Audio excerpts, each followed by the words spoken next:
Boker Tov à toutes et à tous. On a dans notre paracha un point très important.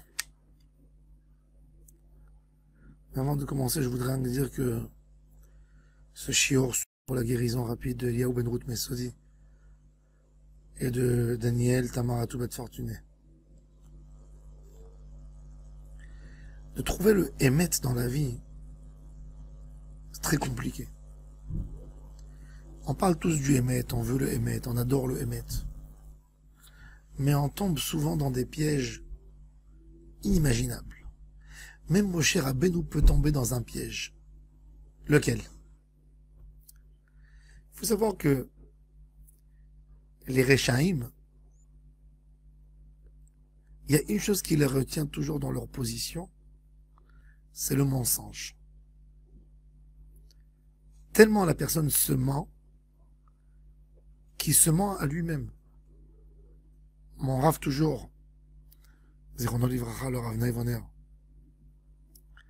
pour expliquer à quel point l'homme se ment à lui-même. Il m'a raconté qu'au bout d'un village, il y avait un couple de vieux qui habitait dans une maison qui était de 2 étages. Et un après-midi, les enfants du village ont décidé de jouer au ballon à côté de chez eux. Et ils tapaient sur les murs. Et la femme de ce vieux monsieur, elle dormait sur son canapé en bas dans le salon. Et ça tapait, pac, pac. Et elle leur disait, arrêtez, je vous en supplie. Et les enfants, ils éclatent de rire. Et ils continuent. Elle a dit à son mari, je peux plus, ils m'ont détruit tout mon repos de l'après-midi. Qu'est-ce qu'il a fait le mari? Il est monté au premier étage. Il a ouvert la fenêtre, il a dit, chers enfants, vous n'avez pas entendu que dans l'autre bout du village, il y a le cirque russe qui est venu faire un spectacle, c'est gratuit. Ah, les enfants, ils ont entendu ça, ils sont mis tous à courir. Maintenant, ce village, c'était un village qui tournait comme ça. Et quand les enfants, ils courent en masse dans la rue, ils cognent les gens.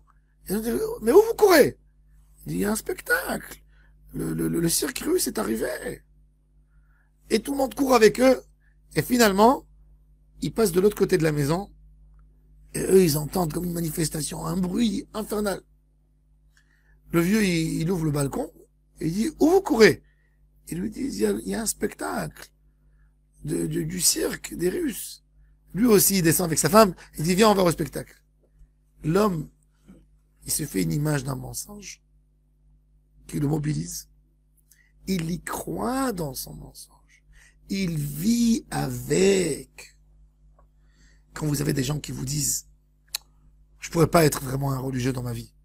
C'est trop compliqué. Il s'est menti. Il se fait un mensonge et il vit avec.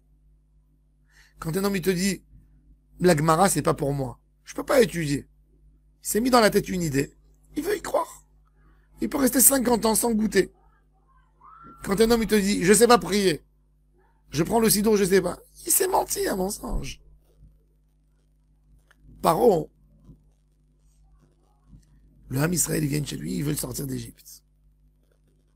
Qu'est-ce qu'il fait, Paro? Il va pas passer pour un méchant absolu. Il va pas passer que pour un dictateur. Il va se mettre 2 millions à dos. Alors il dit, je vais vous aider à sortir des mensonges de Moshe et Aaron. Quand Moshe et Aaron disent qu'il y a une délivrance, il dit, arrêtez de mentir au peuple. Arrêtez de les embêter. Pourquoi le peuple, il est shoaib et divrei shaker? Pourquoi vous êtes en train de mobiliser dans un mensonge les enfants d'Israël qui vont sortir? Vous allez jamais sortir. La preuve que vous n'allez pas sortir. Allez, vous allez travailler plus dur maintenant. Allez, il est où votre mensonge, Moshe et Aaron? Moshe et Aaron, ils sortent dehors. Ils se font presque lyncher par les enfants d'Israël. Qu'est-ce qui se passe après? Moshe Rabbeinu croit le mensonge de Paro. Il se retourne contre Akadosh Baruch Hu. Il dit, tu m'as dit que tu allais libérer tes enfants. Tu n'as pas fait ta... Donc, qui c'est qui l'accuse? Akadosh Baruch Hu comme menteur? Et Akadosh Baruch Hu dit à Moshe, t'es brillant en Torah. T'es gentil. T'es dévoué. T'es sage. mais il te manque le point du Hémet des patriarches. C'est quoi le point du Hémet? Le point du Hémet, c'est de se poser tous les jours la même question. Mais ne pas qu'elle devienne une routine. Est-ce que je suis dans le Hémet? Est-ce que j'ai fait tous mes efforts pour évoluer aujourd'hui? Est-ce que je me mens pas à moi-même? Est-ce que je crois que ma tefila est bonne? Est-ce que je crois que j'ai assez étudié la Torah aujourd'hui? Est-ce que je crois que j'étais un bon mari aujourd'hui à 100%? Est-ce que je crois que j'étais un bon papa aujourd'hui? Est-ce que j'ai maîtrisé mon rôle de père de foyer à 100%? Est-ce que j'ai perdu mon temps aujourd'hui?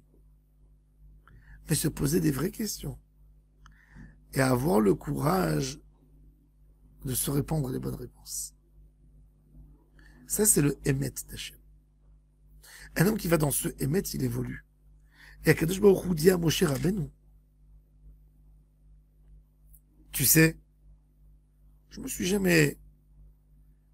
engagé avec les parents, avec les patriarches. Mais je leur ai donné de leur vivant. Mais quelque part, ça les a même pas embêtés. Parce qu'ils ont compris ma vérité, à quel point je suis vrai. Alors même si ça s'est pas réalisé, ils le savent très bien qu'ils vont le recevoir. Quand, c'est une autre question. Quand je vais recevoir, c'est une autre question, mais c'est pas un soupçon à la base que tu vas pas me donner parce que je l'ai pas reçu encore. Quand un père il dit à son fils, je vais te donner quelque chose. Il n'a pas précisé le temps. Est-ce que l'enfant il dit que son père c'est un menteur? Peut-être il peut dire des fois malheureusement.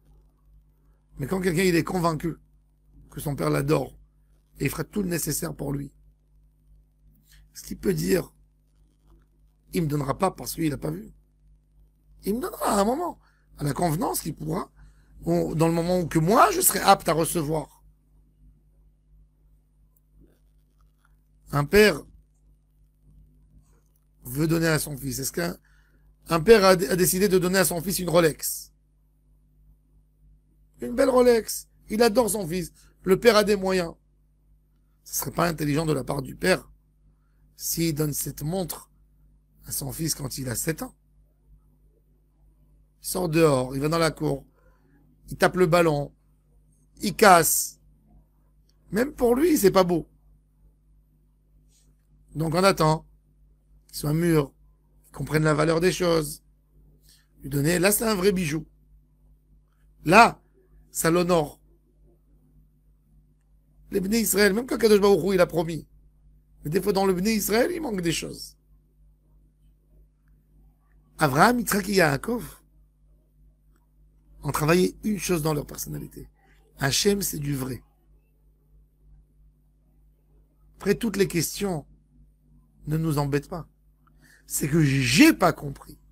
Mais je mets pas de doute dans Hachem. Il y avait une Shoah terrible. J'ai pas compris la Shoah, ni moi, ni beaucoup d'autres. Mais est-ce que ça veut dire que Hachem n'existe pas? Pas du tout. Ça veut dire qu'on n'a pas compris. C'est tout. C'est très difficile à comprendre. On souffre. Ça fait mal.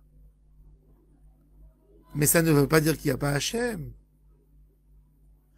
Akadosh Baruch Hu dit à Moshe, tu as suivi Paro dans son erreur. Paro a voulu vous faire. Paro, son idée à lui, c'est quoi? C'est de dire qu'il n'y a pas Hachem.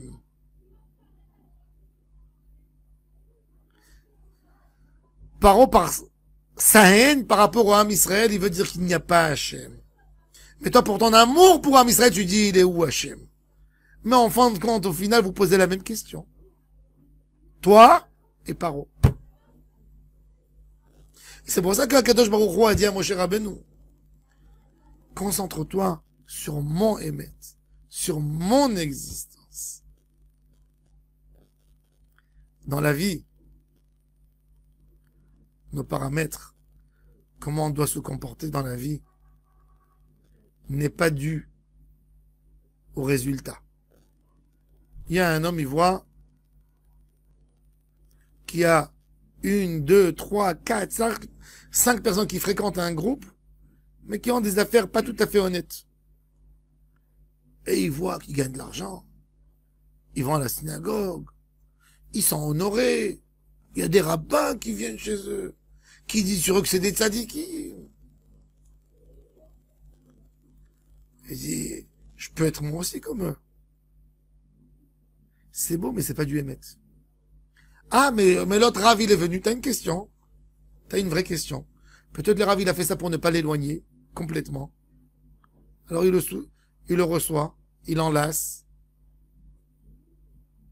Est-ce que c'est le Hémet? Non, c'est pas le Hémet. Les choses qu'on voit dans la vie ne doivent pas nous déséquilibrer de notre Hémet. T'as un Hémet. Travaille ton Hémet. Tout ce que tu vois, c'est des aspects. Des fois tu comprends, des fois tu comprends pas. Des fois tu comprends pas aujourd'hui. Tu comprendras demain. Des fois tu comprendras même pas demain. Tu comprendras vers la fin de ta vie. Et quand tu es dans le Hémet, tu es sûr qu'un jour tu comprendras. Quand tu vis dans le mensonge, tu te racontes des histoires que toi-même, tu n'y crois pas là-dedans. Là, toute ta vie est tordue. Et c'est ce qu'il dit à Kadosh Baruch Hu, Moshe, change. Ne sois pas impressionné par des épisodes, par des choses qui se passent dans la vie, pour décider selon ça est-ce que c'est vrai ou c'est faux. Un homme que selon les événements, il décide ce qui est vrai et qui est faux. Chaque chose le perturbe. Aujourd'hui, c'est l'autre qui a réussi. Demain, c'est l'autre qui a réussi. Parce que les Arabes, ils ont du pétrole. Et ils sont riches. Richissimes. Ils ont eu la Coupe du Monde chez eux. Est-ce que ça veut dire que c'est les bons? Est-ce que ça veut dire que leur comportement est bon? Non. Parce que l'URSS, avec toute sa puissance, ça veut dire que son comportement est bon. Ils ont de la richesse. Pourquoi Dieu leur a donné s'ils n'avaient pas raison? C'est une bonne question. La réponse, tu la connais pas aujourd'hui. Parce que si tu veux regarder le succès, tu vas voir des nazis qui sont morts à 98 ans. Et qui étaient en bonne santé jusqu'à leur dernier jour. Alors ça veut dire qu'ils ont raison? Ça veut dire qu'il faut être nazi? Non. Il faut se coller à un Hémet. Un seul. Hémet Hachem. Que ça. Et si c'est Hémet Hachem, je fais ce qu'il y a dans cette Torah. Je suis pas un tordu. Il y a beaucoup de choses dans la vie que je comprends pas et que je comprendrai pas. Mais j'abandonnerai jamais mon Hémet. C'est ce qu'il dit Rabbi Nathan dans l'Ikouté Halachot. Toute notre vie, il faut essayer de chercher et de s'accrocher au Hémet. Akadosh Baruch Hu a dit à Avraham Avinu, tu recevras la terre d'Israël. Avraham Avinu, pour enterrer sa femme, il a payé les yeux de sa tête. 400 pièces pour une grotte. Avec ça, on pouvait acheter des champs. Et qu'est-ce qu'il a fait, Avraham? Il a continué à prier, il a fait de son mieux pour donner à ses enfants Eretz Israël. Le fils Yitzhak, il est chassé de Guérard, des pays des Pélishtim. Il creuse un puits d'eau, on lui bouche le trou. Qu'est-ce qu'il a fait? Il a fait des tfilotes pour mieux encore donner la terre d'Israël à ses enfants. Et Yaakov Avinu, toute sa vie, il a été poursuivi jusqu'au moment où il est retourné en Eretz Israël. Et ensuite, il part en Égypte. Il dit à son fils Yosef, ramène-moi en Eretz Israël, parce que c'est notre terre. Mais il sait que ses enfants, ils sont là en Égypte. Il leur parle de l'amour d'Eretz Israël. Yosef Hatzadik. L'espérance de la Géoula. Pakod, Yivkod, Elohim, Etrem. Ça, c'est le Hémet. Le Hémet de Ham Israël. Le Hémet, c'est un Hémet. Il peut passer 2000 ans. Le Hémet reste un Hémet. Il y a beaucoup de gens, beaucoup de juifs, qui ont décidé de descendre du car et du métro avant la destination finale. Pourquoi? Ils ont vu que le chemin est long. Ils étaient sur une exil de 2000 ans à l'étranger. Eh ben, il y a des gens qui, il y a 300 ans, ils ont craqué. Ils ont dit, on en a marre d'entendre 1700 ans. Mashiach, Mashiach, Mashiach, retour en Israël, il y est pas. Qu'est-ce qu'ils ont fait? Ils sont sortis de la porte de leur maison. Ils ont traversé le trottoir en face à l'église. Ils sont rentrés, ils ont quitté. Mais le Emet d'Hachem, il n'a pas de temps. Et aujourd'hui, s'ils seraient aujourd'hui, ils auraient mangé leur chapeau. Ils auraient mangé leur cœur. Comment on a fait une bêtise comme ça? Ça, c'est quand l'homme est influencé de ce qu'il voit et ne s'occupe pas de la recherche du Emet. Un tzaddik n'est pas tzaddik par ses miracles. Un tzaddik est tzaddik par son comportement. Par le Emet, encore une fois. Un homme sage, un homme bon, il est bon par son comportement, pas par les gens qui te racontent des histoires. On n'est pas là pour être influencé par des choses qu'on veut nous vendre, par des aspects supérieurs. Des choses qui sont à l'extérieur de la Neshama. Hachem, il dit même à Moshe, même des grands tzadikim peuvent tomber là-dedans. Par des aspects. Cherche le Emet. Colle-toi au chemin des patriarches. Colle-toi à moi, et là tu verras c'est quoi le Emet d'Hachem. Baruch Adonai Le'olam. Amen ve Amen.